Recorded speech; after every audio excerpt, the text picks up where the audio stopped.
Hello guys, welcome to my channel. हमारा आज का टॉपिक है कि हम घर पर नेचुरली कैसे अपने स्पर्म काउंट को इंक्रीज कर सकते हैं। मैंने कल की वीडियो में आपको बताया था कि जो स्पर्म काउंट है उसका डिक्रीज होने का मेन रीज़न क्या होता है, और आज मैं आपको बताऊंगी कि ऐसे कौन से तरीके हैं जिन्हें आप अपना कर अपने स्पर्म काउंट को नेचुरली घर पर ही इंक्रीज कर सकते हो। तो जो हमारा सबसे पहला तरीका है वो कौन सा है, वो है हमारा हेल्दी वेट, या फिर आप ये कह सकते हो कि वेट लॉस। क्योंकि आजकल आप अगर देखो तो लोगों का जो वेट गेन जो लोग कर लेते हैं, या फिर जो मोटापा हम कह सकते हैं कि आज के समय की बहुत ही बड़ी दिक्कत है। अगर आपका वेट बहुत ज़्यादा है तो देखो गाइज, इसका ना इन्वर्स रिलेशनशिप होता है। अगर आपका वेट ज़्यादा है तो आपका स्पर्म काउंट गिर ही जाना है। तो आपको अपने वेट को मेंटेन रखना है। अगर आप अपने वेट का 5 to 10% भी अगर आप कम कर लेते हो तो उसका भी आपके स्पर्म काउंट पे बहुत अच्छा असर पड़ता है। तो सबसे जो पहली चीज़ और सबसे मेन चीज़ है जिस पे आपको बहुत फोकस करना है कि आपको अपना वेट मेंटेन रखना है, अपने वेट को ज़्यादा बढ़ने नहीं देना है। सिर्फ स्पर्म काउंट के लिए ही नहीं, जो मोटापा होता है वो बहुत सारी बीमारियों का घर होता है, इसीलिए आपको अपने वेट के ऊपर बहुत ही ज़्यादा ध्यान रखना चाहिए। जो हमारा दूसरा तरीका है वो क्या है, एक्सरसाइज। गाइस देखो, एक्सरसाइज भी बहुत ही मेजर रोल प्ले करता है स्पर्म काउंट में। अगर आप एक्सरसाइज करोगे, अगर आप फिजिकली फिट रहोगे तो आपका स्पर्म काउंट बढ़ेगा, क्योंकि फिटनेस से स्पर्म का बहुत अच्छा रिलेशन होता है। अगर आप फिट नहीं हो तो आपका स्पर्म अच्छी क्वालिटी का भी नहीं होगा, अच्छा भी नहीं होगा, उसका काउंट भी बढ़ेगा नहीं। अगर आप एक्सरसाइज करते हो, आप अगर फिजिकली फिट रहते हो, अगर आपके बॉडी का जो ब्लड है वो अच्छा फ्लो करता है, टेम्परेचर मेंटेन रहता है, तो आपका स्पर्म काउंट बढ़ेगा, नेचुरली बढ़ेगा। तो आप एक्सरसाइज को भी अपने डेली दिनचर्या में आप उसका इस्तेमाल करो। और देखो एक बात और, बहुत लोगों के मन में सवाल आता है कि हमें कितना एक्सरसाइज करना चाहिए, कितनी देर करना चाहिए। तो एटलीस्ट आपको 4 times इन अ वीक तो एक्सरसाइज करना ही चाहिए। और कितनी देर तक करना चाहिए, तो आप 45 to 50 मिनट एटलीस्ट, कम से कम इतने देर का आपका एक्सरसाइज सेशन तो होना ही चाहिए, ठीक है। और जो हमारा तीसरा तरीका है वो क्या है, ईट हेल्दी डाइट। देखो, अब कुछ लोग कहेंगे कि हेल्दी डाइट, हम तो जब से पैदा हुए हैं तब से हेल्दी खाते हैं, हरी सब्जियां खाते हैं, दाल खाते हैं, बाकी चीज़ें खाते हैं, फिर भी हमारा स्पर्म काउंट कम है, ऐसा क्यों? तो देखो, हेल्दी डाइट मतलब ये नहीं होता कि आप बाहर की चीज़ें नहीं खा रहे हो। हेल्दी डाइट मतलब होता है कि जिन चीज़ों की आपको ज़रूरत है कि आप वो चीज़ें खा रहे हो।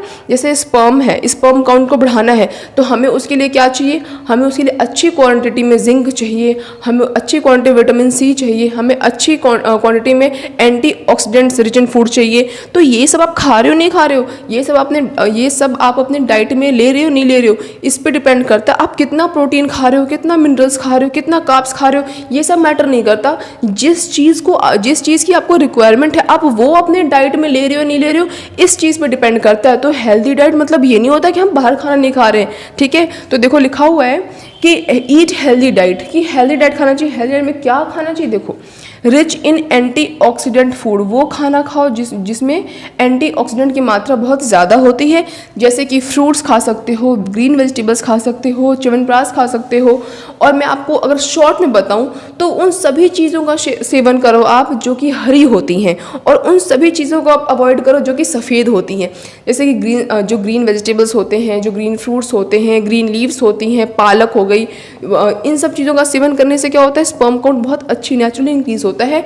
और जो वाइट होती है जैसे शुगर, सॉल्ट, मैदा, इन सब चीज़ों को क्या कर सकते हो आप, अवॉइड कर सकते हो। आपको बिल्कुल भी नहीं खाना चाहिए। सिर्फ स्पर्म के लिए बात नहीं कह रही हूँ मैं, हर एक चीज़ के लिए बात कह रही हूँ कि आपको इन सब चीज़ों का सेवन बहुत ही कम मात्रा में करनी चाहिए। जितना ज़्यादा आप फिट रहोगे, आपकी स्पर्म की क्वालिटी, आपकी स्पर्म की मोबिलिटी उतनी ही ज़्यादा अच्छी होगी, ठीक है। तो आप क्या करो, फ्रूट्स खाओ, ग्रीन वेजिटेबल्स खाओ, च्यवनप्राश खाओ। बहुत लोग च्यवनप्राश को बहुत ज़्यादा हल्के में लेते हैं, बट गाइज एंटीऑक्सीडेंट की मात्रा बहुत ज़्यादा होती है, आपको च्यवनप्राश का सेवन करना चाहिए। इससे इम्यून सिस्टम भी बहुत अच्छा रहता है, ठीक है। अब देखो नेक्स्ट कह रहा है पम्पकिन्स खाना चाहिए, बनाना खाना चाहिए, गार्लिक, लहसुन भी बहुत अच्छा होता है, ठीक है। जिंक कंटेन फूड, वो सारे खाना खाओ जिसमें क्या होता है, जिंक की मात्रा ज़्यादा होती है। जैसे कि एवोकेडो खाओ आप, ब्लैकबेरीज खाओ, अनार खा सकते हो। इन सब चीज़ों का सेवन करके आप क्या कर सकते हो, अपने स्पर्म काउंट को नेचुरली घर पर इंक्रीज कर सकते हो। इसके साथ साथ विटामिन सी का सेवन करो, ठीक है। उसके साथ साथ साथ आप फेनुग्रीक यानी कि मेथी का सेवन कर सकते हो। मेथी भी बहुत अच्छा फ़ायदा करती है स्पर्म काउंट को घर पर नेचुरली इंक्रीज करने में। ठीक है, अब देखो आगे लिखा हुआ है नॉट टू ईट, क्या नहीं खाना चाहिए। खाना क्या खाना चाहिए सब बताते हैं, खाना क्या नहीं चाहिए। अभी बताया मैंने आपको कि आपको सैचुरेटेड फैट, ऐसा फैट नहीं खाना चाहिए बिल्कुल भी। और फैट किसी भी तरीके का, गाइस देखो कुछ अमाउंट का फैट तो हमारी बॉडी के लिए अच्छा होता है, बट एक्सेसिव अमाउंट अच्छा नहीं होता है। ठीक है, नेक्स्ट रेड मीट, गाइस बहुत इंपॉर्टेंट है। अगर आपको स्पर्म की क्वांटिटी में, क्वालिटी में, किसी भी चीज़ में अगर दिक्कत आती है तो आपको रेड मीट बिल्कुल अवॉइड करना चाहिए, बिल्कुल भी नहीं खाना चाहिए। ऐसा कुछ साइंटिफिकली प्रूवन नहीं है कि क्या असर डालता है, बट हाँ असर डालता है। आपको रेड मीट बिल्कुल भी नहीं खाना चाहिए। ठीक है, नेक्स्ट जंक फूड नहीं खाना चाहिए। Sugar, salt, refined wheat flour यानी कि मैदा, इन सब चीज़ों को आपको बिल्कुल भी सेवन नहीं करना चाहिए अगर आपको स्पर्म से रिलेटेड कोई भी समस्या है तो। और अगर आपका स्पर्म काउंट डिक्रीज हो गया है तो बिल्कुल ही नहीं खाना चाहिए। ठीक है, अब देखो आगे लिखा हुआ है प्रिवेंट फ्रॉम एसटीडी। गाइस ये बहुत ही इंपॉर्टेंट पॉइंट है। मैंने कल भी बताया था आपको कि अगर आपको किसी भी तरीके का यूटीआई इन्फेक्शन हो जाता है, एसटीडी हो जाता है, या फिर किसी भी तरीके का कोई इन्फेक्शन हो जाता है तो आपका स्पर्म काउंट ऑब्वियस सी बात है कि वो डिक्रीज हो जाएगा। क्योंकि देखो स्पर्म बनता कहाँ पे है, टेस्टीज में। टेस्टीज कहाँ रहती हैं, एब्डोमिनल कैविटी के बाहर रहती हैं। तो अगर कोई भी चीज़ इन्फेक्शन होगा तो टेस्टीज पे अपना प्रभाव डालेगा।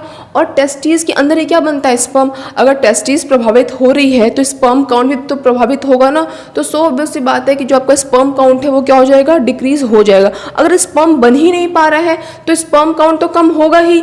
ठीक है, अब देखो आगे लिखा हुआ है लिव स्ट्रेस फ्री लाइफ, जो कि थोड़ा डिफ़िकल्ट है, बट फिर भी आपको बिल्कुल भी स्ट्रेस नहीं लेना चाहिए। स्ट्रेस बहुत बड़ी समस्या है आज के टाइम पे, बट आपको योगा करना चाहिए, आपको अपनी फैमिली में रहना चाहिए, जितना हो सके स्क्रीन से दूर रहना चाहिए। इन सब चीज़ों का इस्तेमाल करके आप क्या कर सकते हो, आप स्ट्रेस फ्री लाइफ जी सकते हो। स्ट्रेस का बहुत ही अच्छा खासा असर पड़ता है स्पर्म काउंट के डिक्रीज होने पर। ठीक है, आगे देखो लिखा हुआ है quitting smoking alcohol and tobacco. ये किससे नहीं पता, सबको पता है, लेकिन सब कुछ जानने समझने के बाद भी लोग इसे छोड़ते नहीं हैं। अगर आप अल्कोहल का कंजम्पशन कर रहे हो, स्मोकिंग करते हो, सिगरेट पीते हो, टोबैको का सेवन करते हो, तो आपको आज ही छोड़ देना चाहिए। अगर आपको स्पर्म काउंट की दिक्कत है या नहीं है, फिर भी आपको स्मोकिंग, ये अल्कोहल की जो कंजम्पशन है बिल्कुल भी नहीं करना चाहिए। स्वास्थ्य के लिए बहुत ज़्यादा हानिकारक होता है और इसका स्पर्म पर बहुत ही ज़्यादा गहरा प्रभाव पड़ता है। इसीलिए अगर आप सेवन करते हैं तो मेरी रिक्वेस्ट है कि आज प्लीज़ आप आज से इसका सेवन छोड़ दीजिए। ठीक है, अब देखो आगे लिखा हुआ है योगा प्रैक्टिस।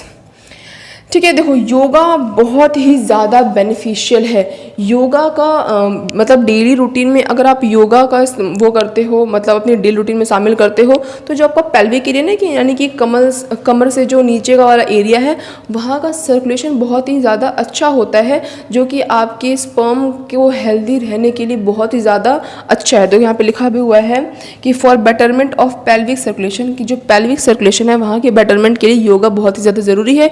योगा से आप स्ट्रेस भी अपना कम कर सकते हो। योगा बाकी के बॉडी फंक्शंस के लिए बहुत ज़्यादा इम्पॉर्टेंट है। और इसके अलावा वैसे तो ये बहुत बड़ी बातें नहीं हैं, बट फिर भी आपको बहुत टाइट कपड़े, जैसे बहुत टाइट जीन्स होती हैं, इन सब का क्या करना चाहिए, अवॉइड करना चाहिए। स्पेशली जब आप सोने जाते हो रात में तो आपको बहुत ही लूज़ कपड़े पहनने चाहिए। उसके साथ साथ अगर आप कह सकते हो तो बहुत ज़्यादा हॉट बाथ, जैसे गरम गरम पानी से नहीं नहाना चाहिए, क्योंकि आपको पता है कि जो आपकी टेस्टीज है वो कहाँ है, आपकी एब्डोमिनल कैविटी के बाहर है ना।